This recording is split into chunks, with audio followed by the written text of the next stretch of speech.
Welcome to the Sharpe Way. Oh my God, I'm so happy. You are very lucky. And why are you lucky? A special weekend Sharpe Way show. I don't usually do weekend shows, but this time I am. And look, if you care about our media, if you want to make sure that we are rocking and rolling and moving, then here's what you got to do. You got to like, you got to comment, you got to share. You got to tell people that we're doing this. You got to move our media forward. It does matter. So go ahead and do that. And if you love me, and obviously you do or you wouldn't be watching, then I need you to go over to the Sharpe Way Facebook page. Not Larry Sharpe. I know many of you like Larry Sharpe. Go to the Sharpe Way. Like that now on Facebook. Head over to YouTube. Subscribe to that. Also, it's important. Why are you looking at me? Subscribe now. Go. Do that. And, of course, also head over to Twitter. Like Twitter. Support our media so we can move forward. It really does matter. All those things are important. But more important is I have a very special Sharpe Way show. Super special. A man that I love, and I'm totally cheating and using my Sharpe Way power that I have to bring on somebody that I adore. Judge Jim Gray is running for president on the LP line. He is my absolute preferred candidate, the man that I want to get the nomination, the man that I want to be president of the United States. I adore this man. I'm so biased. This is the most biased I've ever been, and I don't care. You can all know I am biased. I'm running on a ticket with him. I want him to be the president. He is an exceptional person. He's a person who in 1992, when it wasn't cool, as a sitting judge, literally said, we have a problem with the drug war. In the middle of the drug war. That's what he did, maybe sacrificing his professional career to do what he thought was right. He is a combat veteran who was in the Peace Corps. Let me say it again. A combat veteran who was in the Peace Corps.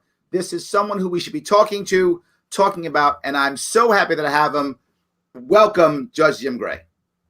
Well, Larry, thank you. You just proved three things in that introduction. Okay. The first is, I tell people I was in the Peace Corps. I care about people. It's obvious that you do too. The second was I wasn't quite so aware of this, but you seem to be kind of bossy. You're telling people all these things to do, which all of which I agree with. So and bossy. The third, of course, you are compassionate and you're dedicated. You're a loyal patriot in a lot of ways. But thank you. It's just nice to be with you on the Sharpe Way. I have donated money to you ever since your campaign, and it's something that I believe in. You are someone I believe in, and it's just nice to be with you. Certainly nice to have you be my running mate. I was deeply moved and flattered and humbled when you agreed to sign on as my vice presidential candidate, my running mate. And when you agreed to do it, I mean, where am I supposed to go with a team like that? Go forward. I love it. Thank you. So I have to ask the obvious question, right? I mean, you ran for the vice presidential slot in 2012. You won. You were with Gary Johnson on that ticket. You've also run for Senate in the past. So you've run in the past as a libertarian. I'm curious, and I'm sure most people are, why now? Why this year have you stepped up again? And why president? Well, Larry, let me take you back a few steps, because I was a lifelong Republican until the passage of the so-called Patriot Act. Mm-hmm. And I saw that as a direct frontal attack on our civil liberties. And it could not be any group that would condone, much less assist, that frontal attack. So literally, I remembered it took me 13 seconds to realize I really am a libertarian. I believe in the libertarian values, the principles, the goals, and so I will be for life. Now, why now? Larry, if people will open their eyes, I work with a lot of people that are immigrants, people that came to from Russia, from China, from Bolivia, some places, that really have totalitarian regimes. And they look at where the direction is that our government is going now, and they're horrified that our government now is approaching the type of government that they fled from. And nobody's talking about it. It's only the libertarians that are concerned about this. And then I can tell you, and I'll brag a little bit, that with two other partners, I wrote a musical. And as you know, it's called Convention, the Birth of America, about the Constitutional Convention, 1787. And I started really studying the founders and they bickered. They talk about libertarians bickering. They fought, they debated, all of these things. But the issue that each one of the 55 founders believed was the most important function of government was protecting our liberties and freedoms from the encroachment of government. Absolutely. And we're from that. We're going away from who we are. So who better now to stand up than someone who has been in the Peace Corps and has this background, who will talk to it like it is and show our people we're not going to scare them. We're going to inspire them, show by example how it can be again the United States of America. We'll be the unification candidates for the Libertarian Party, in my view, as well as America. We will work for America. We will make America proud, and we will be able to pursue that. They are anxious to have a third-party voice, and I believe that Gray Sharpe are exactly the voice that they will not only want, need, but will crave. Let me ask you, this question just popped up. It's a little bit off topic, but I know there are many issues you want to deal with. But Tori asks, how will we address racism and disparities? This is an issue that, particularly on the left, obviously, there's many issues on the left also, but particularly on the left, this is a question that people often have. Where do you want to go there, Judge? Well, first, you lead by example, and we've made some progress. We've got a long way to go, and the rest of that with regard to sexual molestation by priests. I mean, that's a terrible things, but we're making. You dealt with that directly, didn't you, Judge? I actually settled the first child child sexual molestation in the country back, I think it was 2001. I work well with people and understand, Larry, and it's a complex world. Yep. Mostly no solutions for human problems. There just aren't. I'm sorry to be so blunt. There's only resolutions. If somebody goes, car breaks your arm, the solution is unbreak your arm.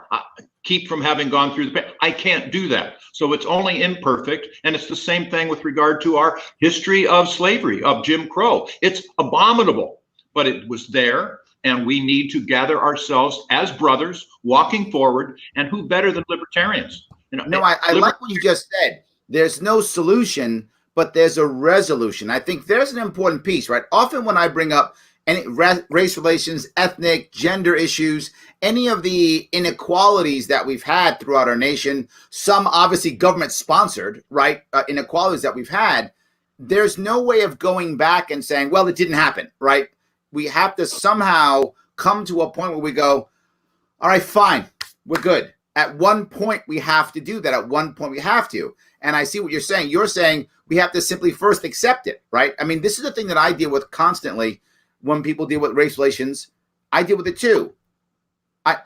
Most people of color, I don't speak for all of them, obviously, I speak for myself, but most people of color, we actually don't want someone to, try to make it go away, right? To make the past go away.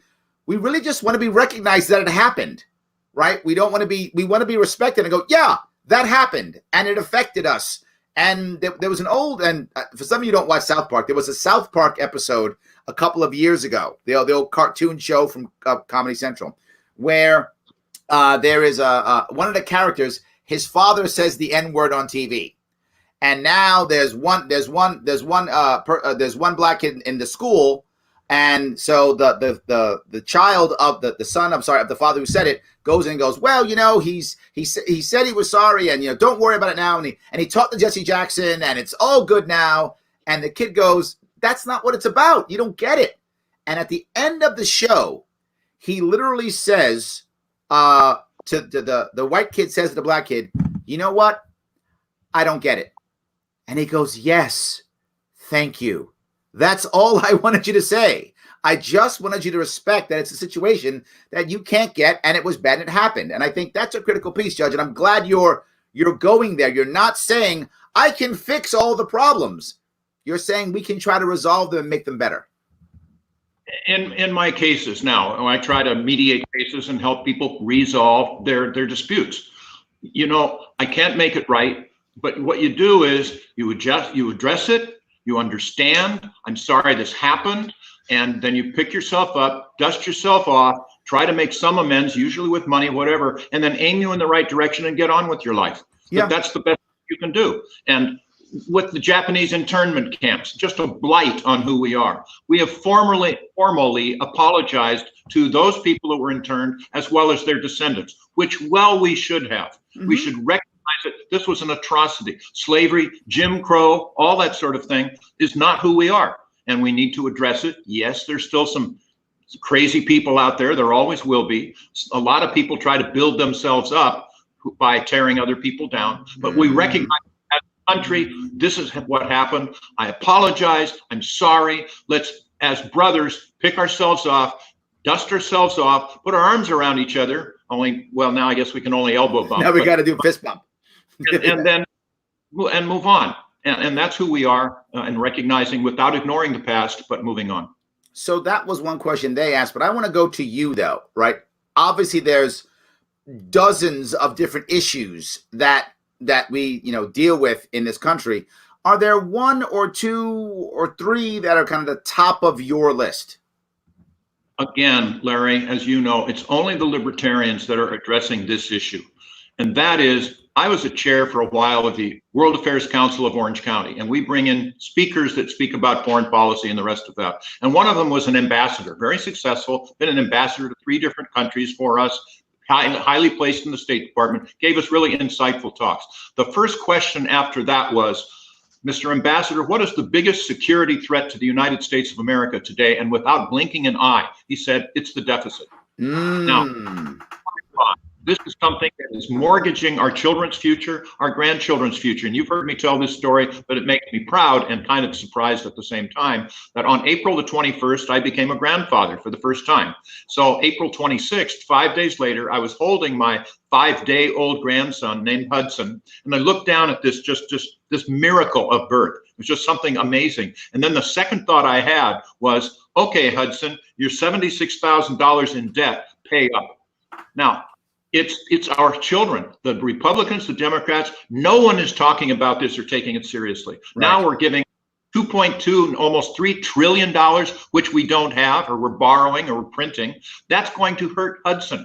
That is something that is real, that is going to keep him from economic security in his life. Runaway inflation, recession, the rest. It's only we that talk about that. And we're going to talk directly to the people. We're going to level with them. We use the word audit quite a bit. We're going to audit the federal government and your future and tell you what we're facing. And then we're going to take steps to make it right. But as soon as people understand the problem better, with some leadership better, then they will be willing to go through the pain of addressing this for the sake of our children and grandchildren. So that's number one on my list. Of course, then there, like you say, there are many others that I was in Vietnam. No, I get it. I know there's many. I love that you bring up the debt. I think most of the time, the Democrats rarely bring up debt. Here or there, they bring it up. Sometimes the Democrats will bring up the idea of the deficit, right? They'll bring up the idea of balancing a budget. I do think Democrats will bring that up often. They rarely bring up debt, though. That's not a common thing for Democrats to bring up. Republicans bring it up sometimes, too. But Republicans will bring up debt, but they won't do anything to actually change it. But at least they'll bring it up, or they'll talk about the debt at least. But then they won't do anything about it. I think you're right. Only libertarians talk at all about the deficit at all. I mean, the debt at all. I think you're right. We believe in responsibility, Larry, as you know, at all levels of society. Individual, group, corporate, and governmental. Did you hear that last one? Yep. And governmental. Yes. I just what you said, the Republicans and Democrats don't do anything about it. Yes, they do. They increase it. I stand corrected. I read my newspaper this morning, and now the Democrats are proposing another $3 trillion gift of money that we don't have. The answer is no. We don't bail out companies. We just don't. We don't pick winners and losers. Anytime the government gets involved in the marketplace, it's arbitrary. Governments are not central planners. They cannot reopen an economy. They shouldn't have closed it to begin with, but they certainly can't run it. They can't reopen it. That's done by individuals in the market, the purchasers, the customers, and of course the shopkeepers and the manufacturers. That's what happens. Central planning is arbitrary by government. They don't do it. They don't do it well. Let me tell you a story. You've probably heard it, but I think I've verified it, that Mao Zedong was when he was heading China, communist China, he decided that, hey, we need to have a war against sparrows because the sparrows are eating our crops and we're the apricots or whatever it happens to be. We're going to declare war on sparrows, which he did successfully. And you know what happened? They had an infestation of insects like you can't believe, and millions of people died of famine. You just can't have the government involving themselves in that. I was on a radio talk show years ago now, probably 10 years ago, out of Iowa, and we were talking about ethanol, which the government mandates as part of an additive for gasoline, and the government has mandated that corn be the only crop used for ethanol. Yes. So I was on this radio talk show, it was in Iowa, and an Irish farmer came into that and said, well, Judge Gray, I'm going to talk against my own economic self-interest because I raise corn. However, you can get more ethanol from an acre of hemp than you can an acre of corn.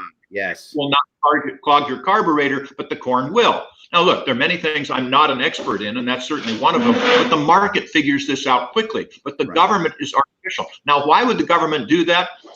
Let me remind you, where's the first presidential caucus before Iowa. The president? Oh, what a coincidence. What a coincidence they want that is. The corn farmers to pay them, to give them power. So it's arbitrary. Libertarians do not do that. Understand, folks, libertarians are the only political party that does not want to profit by being involved in government. We just want to level the playing field so that everybody has an equal opportunity. As Ben Franklin says, you have to catch it yourself, but you can equal pursuit of happiness. To catch it, you have to do it yourself, which we believe, but just get the government out. And the last thing before I end this tirade is, if you want to get government out of money, you have to get money out of government. That we have so many people, like the tax system, the people in the Congress love the present tax system and all of these complexities and all its ambiguities and bureaucrats, because they will give tax breaks to their wealthy crony constituents, and then they get paid back in campaign contributions. Sure. We say, let's just get government out of this. And it's attractive if you show the people what it is. Then we get back to our audit, which is one of my favorite words. So let's touch a controversial subject if we can. I thought I just did. Now that's libertarian stuff. That's awesome. Easy day. I want to bring up jury nullification. I had somebody actually ask a question, and they said, how can someone against jury nullification claim to believe in libertarianism? Now, you've clarified your position. I don't think Joseph understands this. So, Joseph, I hope you're still watching so the judge can clarify his position. Look, the answer is Judge Jim Gray believes in jury nullification. What is that? That means that a jury is a barrier, is a protection, is a buttress against over-prosecution by the government, that they stand between us and over-prosecution. So a jury has the complete power to say, yeah, I hear what the law is, but we're not going to apply. That's just inappropriate to apply it under these circumstances. We're going to find that defendant not guilty. If they do that, boom, it's over. No appeal, it's done. Hooray. It's important, and I favor that. Now, then there are other issues, of course. I'm sorry to be so blunt, Larry, but life is complicated. Okay, and I see that as a judge for so long. But okay, the other instance, for example, is that, okay, so if you have somebody charged with wife beating, with domestic violence, and you have some crusty old fellow on the jury who says, well, yeah, she mouthed off to him though, so he slapped her around a little bit. What's the big deal? You do not want the judge to instruct the jury that the laws don't matter. No, I will not do that. I will not instruct them. They have that right, but I'm not going to instruct people because I believe in fairness. I believe in the system of justice. It's imperfect. We can talk about that a lot if you want, but we need fairness. We need to have justice. And I'm not going to instruct the old geezer on the jury that if he doesn't agree with domestic violence laws, that the laws don't matter. So, and there are other complications as well, but that's the deal. Judge Jim Gray believes in jury nullification. Okay, great. So let me go to another step, if I could. Let me go to the COVID crisis. Now, you've talked about the deficit. We've talked about race relations. We've talked about jury nullification. Now with the COVID crisis, do you have a view either way on how the government dealt with the COVID crisis? Oh, me. From the outset, First of all, one government function is to be prepared for some form of emergency. We don't know what, where, and when. It could be an earthquake, it could be a typhoon, a hurricane, a pandemic. But once it happens, it's too late to prepare. You're supposed to have thought in advance for what about testing for the Ebola or whatever it might be? What about the ventilators? What about an evacuation plan? Whatever it would be. And by the way, we have a fellow campaigner for president. Now I think he's running for vice president as a libertarian named Ken Armstrong, who was at the Los Angeles Port Authority, was in charge of emergency preparations. And he prepared, for example, for an earthquake. And 3 years later, they had an earthquake. He had a plan in place and they followed it and it really helped. I accused him, by the way, of causing the earthquake so he could show what a good plan he had, but we'll get over that. But so they failed us. So then the second thing, as soon as that happened, we had the government impeding the private people, the private doctors and patients from the right to try, it's called. So let's try this to see if we can run that as a test. No, says the FDA, you can't do that. We haven't given you authority. So we have people like Elon Musk who says, well, I can make a whole bunch of ventilators. No, you don't have a permit, but they got in the way. And of course, eventually, within weeks after the damage was done, they figured out, oh, we should fast track these permits. Well, that just underscores that they shouldn't have been there in the first place. Right. So that's problem with government. And then a huge one, Larry, and people, maybe they don't focus on that. Politicians respond politically. That's what happened. So I'm a mayor, I'm a governor, and I will do everything I can. I will show you. I will do everything I can to keep you healthy. Now, Sure. I might be destroying your job. I might be unnecessarily destroying hundreds of thousands of businesses, tens of millions of jobs, but I'm going to keep you healthy. So now, if you stay healthy, I was successful. I'm a hero. It worked. If you get sick, if you're unhealthy, oh, you can't blame me. I did everything I could. In the meantime, we have decimated the economy. And that was simply flat out wrong. Now we get, of course, back to government central planning, trying to decide when we're going to reopen and all the rest of this, which is, again, arbitrary. So what's the right answer, Larry? If people think about it, look, say I have a hardware store. I have a small clothing store, something of that kind. I should be able to advertise. Hey, customers, look, I understand we have the COVID-19. It's dangerous. I'm concerned about my health, that of my employees, that of you, my customers. So I put in a new air filtration system in my store. It's going to filter out every hour. It'll filter out 99.7% of the molecules, whatever it is. I'm going to actually have someone outside taking your temperature, and that can be done non-obtrusively now. It's about an inch away from you. It doesn't even touch you. And anybody that's 100 degrees or more, whether they're an employee or a customer or anything else, is not going to be allowed in. And we're going to use spacing, and we're going to only have 10 people in the store at a time, whatever that happens to be. And then let you as the customer decide whether that's worth the risk. Now, if I'm 80 years old and I have pneumonia, I assure you, I'm not going to do any of these things. But otherwise, so what happens with government, arbitrary, as you've seen, they closed my shop down, and then you can go to a box store. Yes. And so you can buy your vegetables and whatever else, go to Home Depot, whatever, and you can also buy my hardware. You can also buy my clothing. So you have closed me down and sent my customers to my competitors. Right. You're helping my competitors. And when it comes down to it, if you even think of this, it's very likely much more dangerous, potentially, for people to go to box stores with so many other people than to come to my clothing store. Sure. So the government out of it and let us work it out. Another thing, I told you I was on the World Affairs Council, and just as the pandemic broke out, we were kept from getting any revenue because we put on events. We couldn't put on events, so we got no revenue. So I contacted our landlord, and our lease was coming due, and we had $2,308 a month, I think it was, rent. And I said, look, we're not making any money. We can't do this. We don't want to leave, but we will if we have to, because we can't afford to pay you $2,308. So we negotiated. That's what should happen. So we worked it down to $1,000 a month for the next 8 months. Then we'll renegotiate again and see what the status is. So we don't have to store our furniture. We can still have one person come in, our executive director, come in and do that. And so if you're the landlord, that's a good outcome. Sure. Sir, landlord Sharpe, would you rather have 100% of nothing or 45% of something? There we go. I'm with you. We're a good tenant. That's what should happen. No, the government comes in now with its meat cleaver and says, oh, you don't have to pay any rent for 90 days. Well, now, wait a minute. First of all, you have a lot of mom and pop people that are landlords. They have bills to pay. You're arbitrarily interfering again. And of course, you're not forgiving it, nor should you be able to. That's a Fifth Amendment violation of taking property without due process of law. But now the tenant is going to have a mountain that probably he, she, it will never be able to pay. Of now 3 months later, you're having to pay 3 months of rent plus the 4th month. You're just interfering. Knock it off. People will work the things out. If you're a good tenant, I don't want you to leave. I don't want you to leave. I'll understand and I'll share the pain.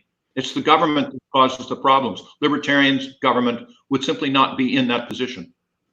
Okay. Other than that, I have no feelings whatsoever. I know you're not really, you don't really have a plan at all. So thank you. But with COVID though, right? I mean, we're seeing it now. You and I are doing this versus being together, right? Obviously, COVID changes how we campaign. COVID changes how we meet people. COVID changes everything. How do we make impact with, the crisis still here? Larry, as you know, I truly wish that we libertarians would be able to have an in-person convention. It gets exciting. You have a free flow of ideas. You can talk with each other kind of over a glass of wine or whatever. It's just not to be. So I'm sorry. It's unfortunate. Let me put it a different way to begin with, though. I do private mediations. Like I said, I try to help people resolve their disputes. And now I have done 3 of them by Zoom calls. And it's important as the mediator to bond with people, to understand them, to be able to ask questions, listen, have that experience so that they trust you and you understand what's going on. I was surprised at how well I was able to bond with people just by the Zoom, where I'd come into your room, so-called. I'd have the plaintiff and the plaintiff's attorneys in one room electronically, and then the defense, others. And I've been able to settle all 3 cases. I was able to bond. So it's going to be a revolution. It's going to be a change. For example, those insurance adjusters are going to be able to stay in Omaha and not have to come out here in person, probably as a result of this. And a lot of people will change their schooling for their children. They realize that, hey, this kind of works, So that's a positive part from it, and that will make an impact. Impact, though, you don't make an impact by scaring people, other than you move them away from you. You do this by leadership. You do this by inspiring. You do this by telling people the truth quietly so that they can ponder and see where you're going with regard to the deficit, with regard to education, healthcare, wars. I mean, you name it, but you don't hit them with a blunderbuss. That just scares them. They stop listening, and rightfully so.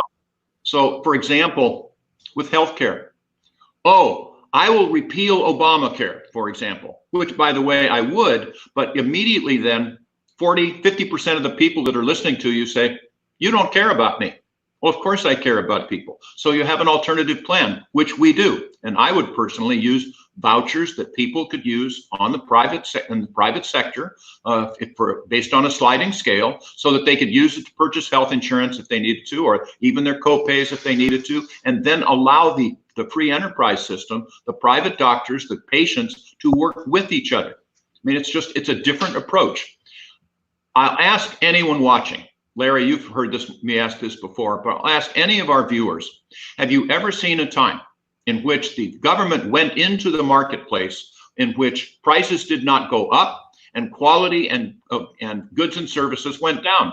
That's demonstrably true with regard to healthcare. Yes. When I was growing up in the 50s and 60s, not even a topic of conversation that we don't have enough emergency rooms, that people weren't getting medical care. A lot of doctors were volunteering for people. I didn't ever hear while I was growing up of someone that needed some form of operation or medical care that didn't receive it. But then Medicare begins, and all of a sudden now it's more impersonal. It's more arbitrary. It's more bureaucratic. So as I tell people, the logical extreme is, hey, do you want your health care to be run by the equivalent of the Department of Motor Vehicles? If you do, that's where we're going. Is that what you want? The answer is not me. Of course not, right. There are 3 areas today in which you, I, anyone can get good quality health care for reasonable competitive prices. What are they? LASIK surgery, eye surgery. You can get cosmetic surgery, or you can get dental cosmetic surgery. Why?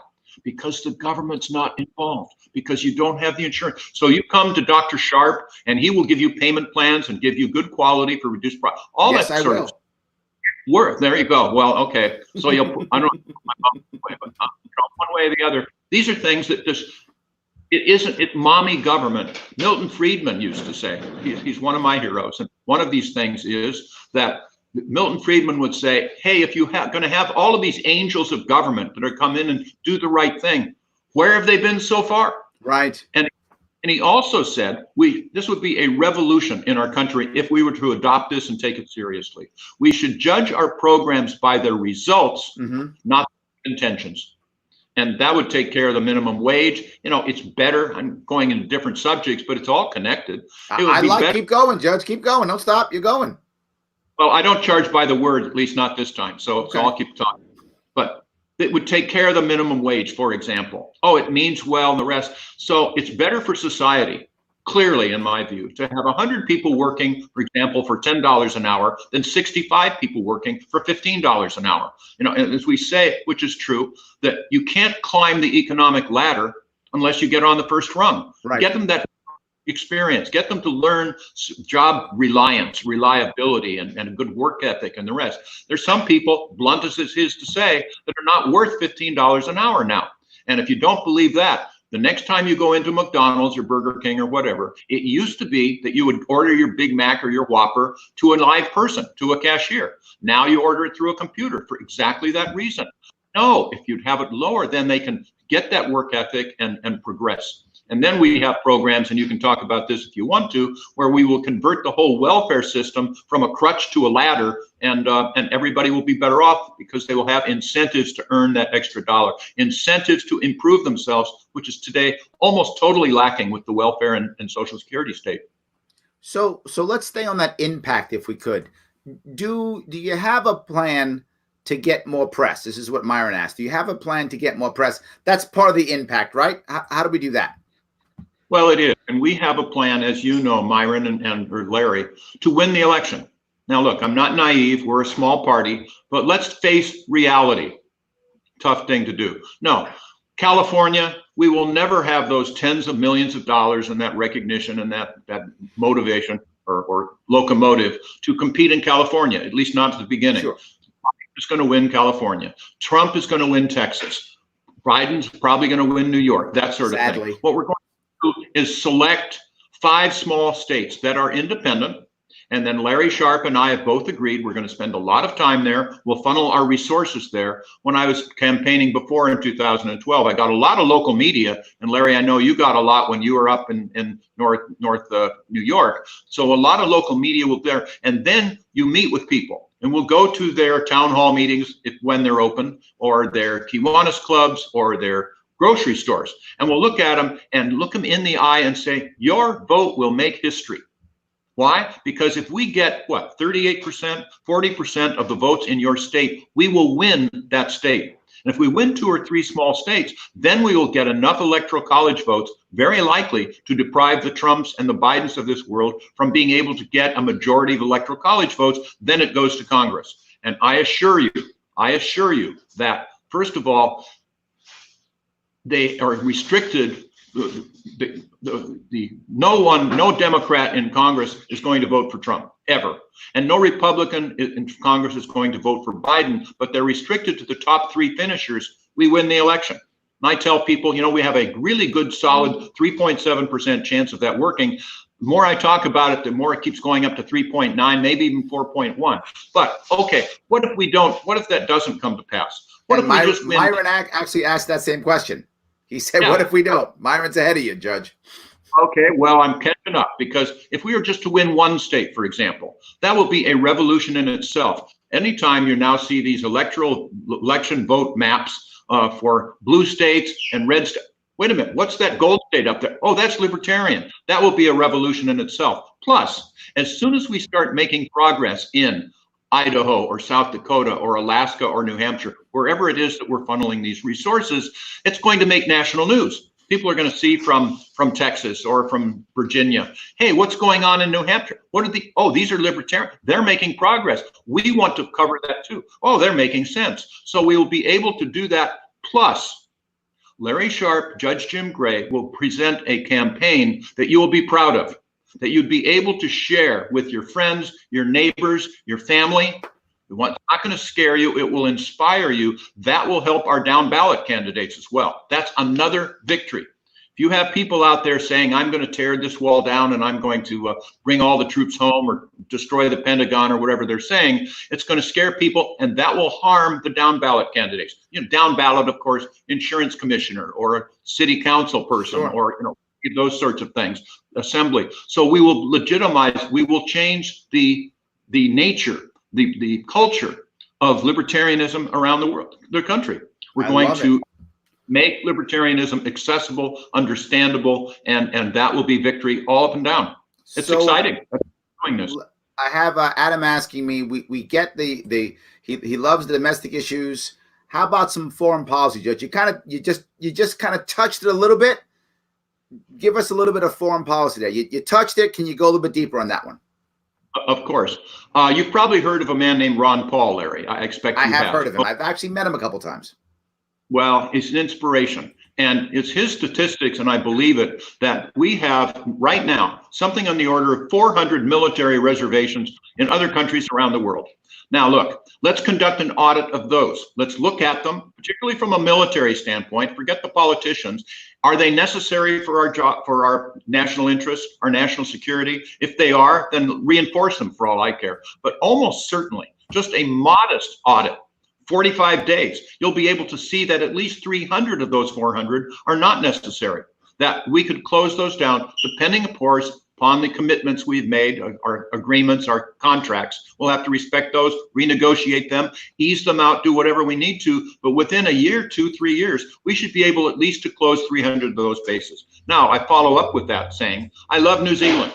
I love New Zealanders. I think they're neat people, wonderful country. But if they had a naval air station 5 or 10 miles away from my home, and they're low-flying aircraft, and sometimes they get on the beach, as they call it, and get drunk and maybe pick on our wives or whatever, I'd stop liking New Zealanders quite so much. We will be safer, much less, and we're not even talking about the economics of it, safer by closing so many of those bases. Why would we keep any open? Well, I believe that freedom of the seas, free trade, is an important thing. It's one of our national interests, and we should do our part. We should help. And if we need a military base off Diego Garcia to patrol the Indian Ocean, whatever it happens to be according to the military, then I think we should keep those open. But we should audit each one.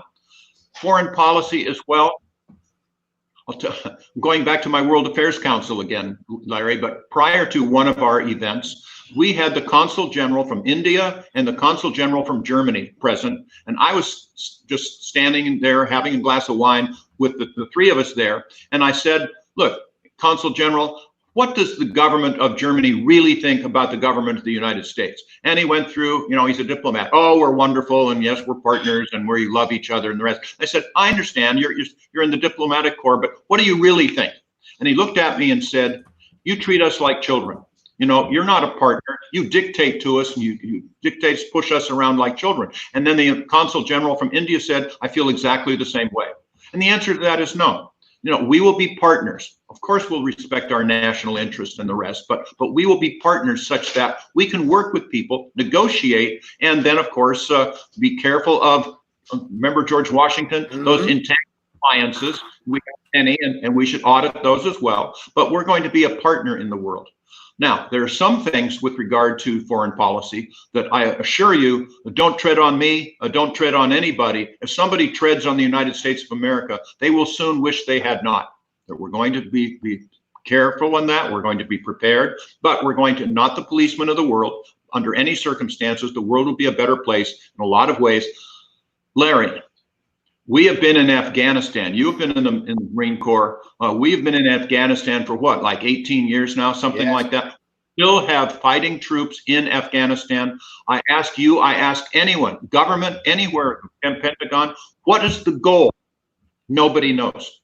The answer is, if there's no goal, they're brought home. The answer is also, we do not put our troops, Judge Jim Gray, the first president in the history of the United States of America that will push some presidential power back to Congress, will push some presidential power that's been usurped back to the states, and also push presidential power back to what? The people. It's called the 10th Amendment. We're going to push it back voluntarily. Now, they tried to repeal the War Powers Act, and the president vetoed it. No, I would encourage the War Powers Act to be overruled. So these are things that we will do because we are the only ones that speak for the military. We're the only ones that speak, the libertarians speak for the military families, because we are going to make sure that if, and of course, the commander-in-chief has the right, if it's an emergency of some fashion, we can put our troops into combat to protect us. We don't need to get a declaration of war from Congress because they're on our doorstep. But within 60 days under the law, we either have to bring them home or we have to secure a declaration of war from Congress. What's the difference? Huge. Because if Congress has to put their vote to it, if you and a member of Congress have to say, yes, I want a declaration of war, you're going to take responsibility for that. Yes. So what are you going to do? You're going to see, okay, who is the enemy? Where is the enemy?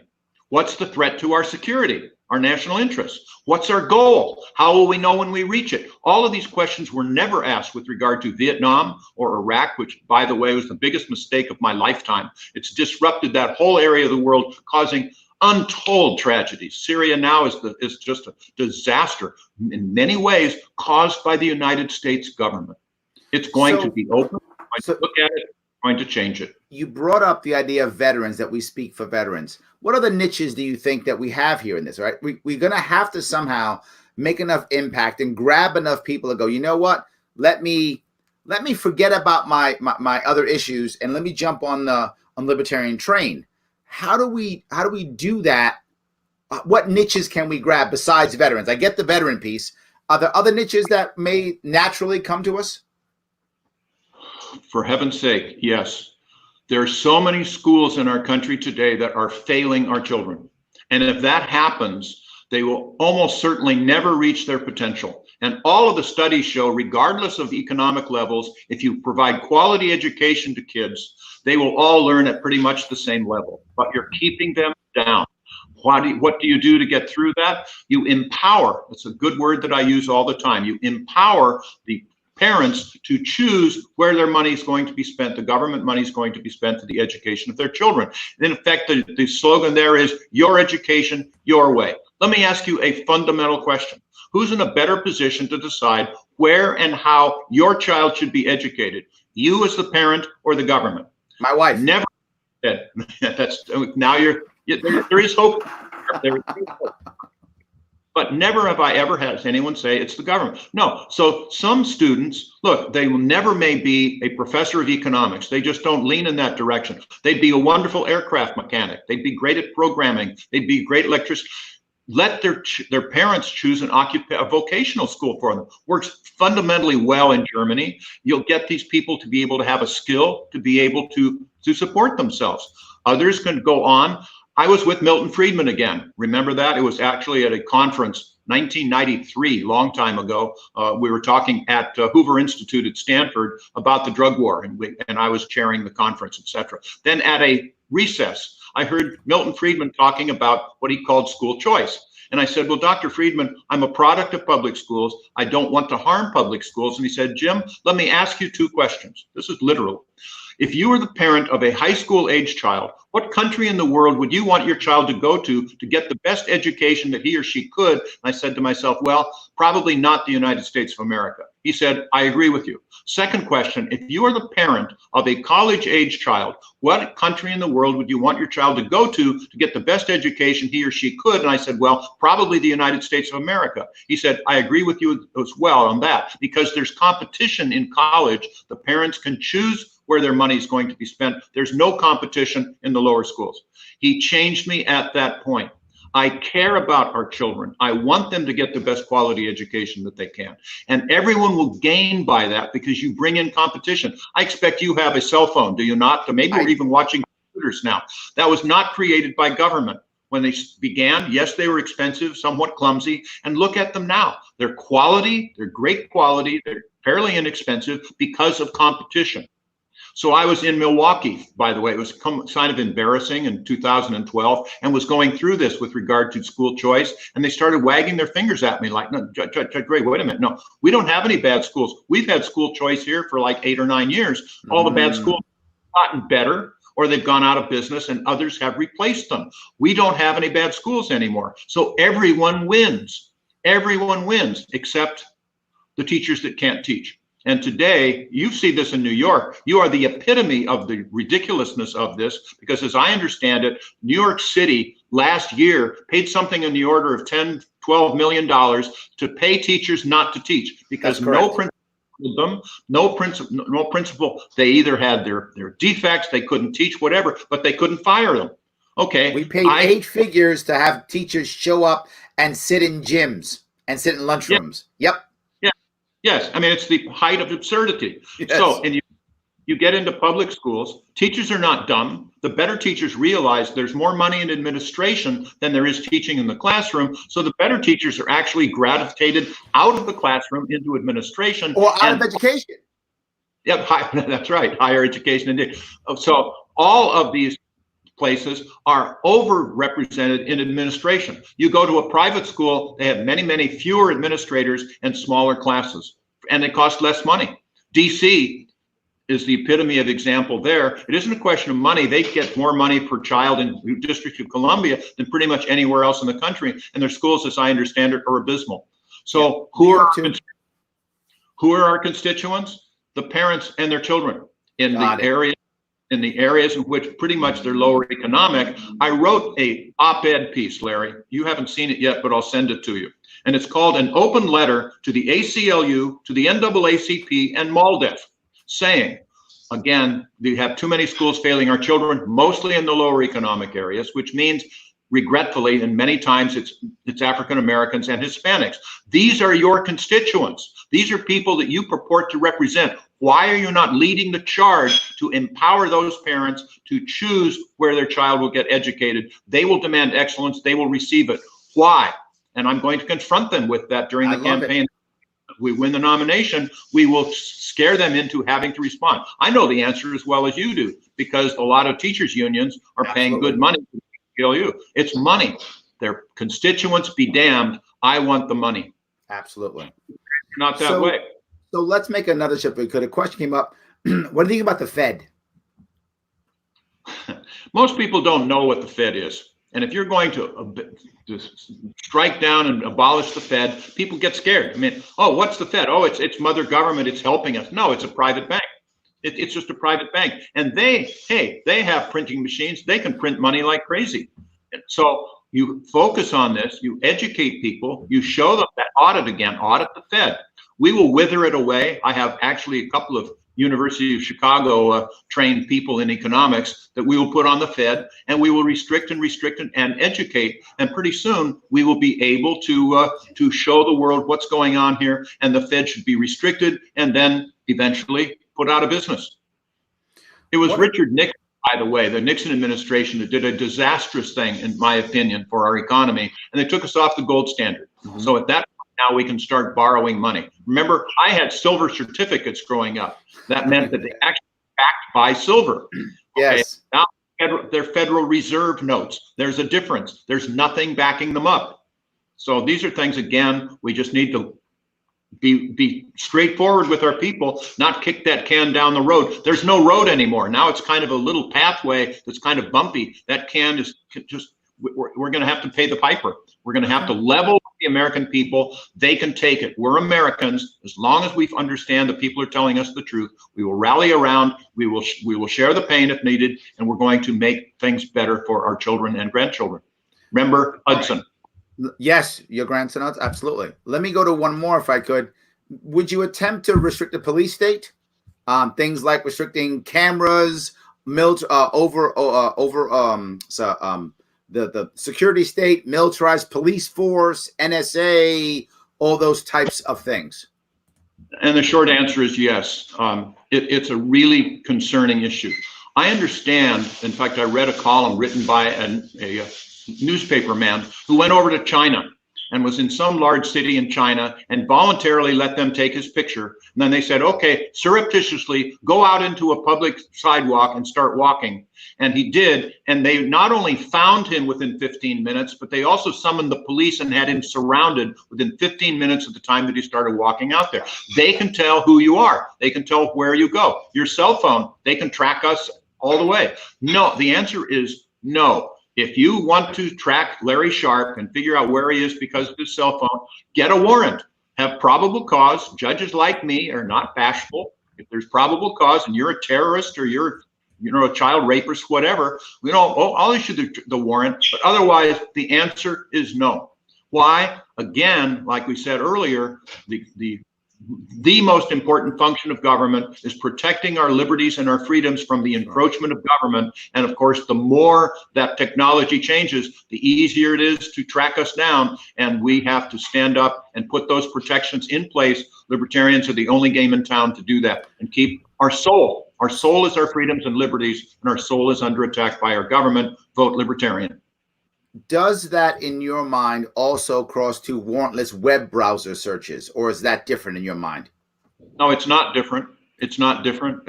In a lot of ways, Google is a private company, but Facebook, whatever. But no, they have restrictions as well. It is wrong to furnish this information to the government unless you have a warrant. Got it. Good. I love that. So we talked about a win. We talked about impact. We talked about niches. The last piece I want to bring up is pretty much the hardest, the most difficult one.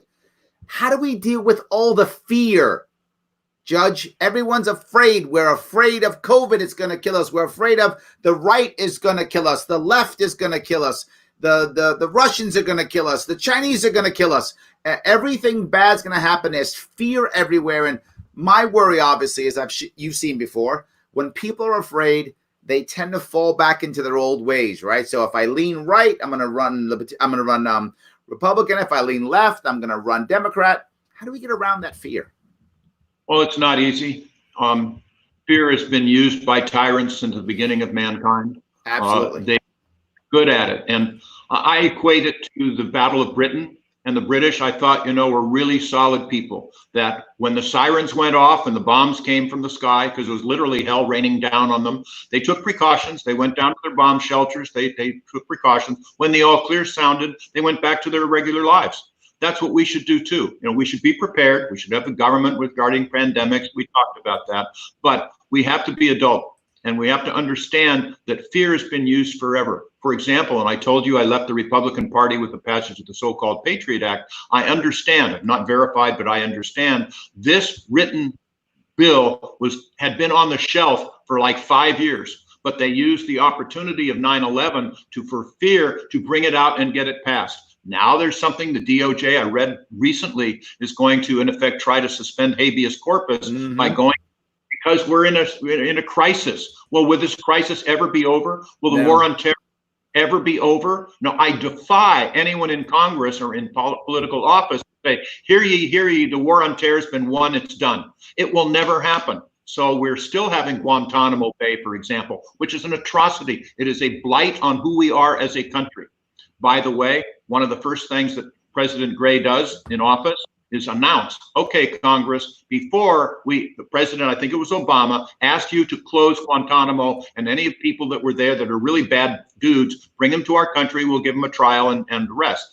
The Congress would not vote any money for that. Okay, I understand. So hear ye, hear ye. Today is January 24th. By May the 1st, unless you have appropriated money, Congress, for me to bring those terror bad people here to the United States, on May the 1st, we're going to open the doors of those prisons, and anyone who wants to leave can. It's your choice, because this will not be. This is a blight on who we are as a country. We're using fear and technicalities to keep people in our custody now for decades from getting a trial. The answer is no, it's not who we are.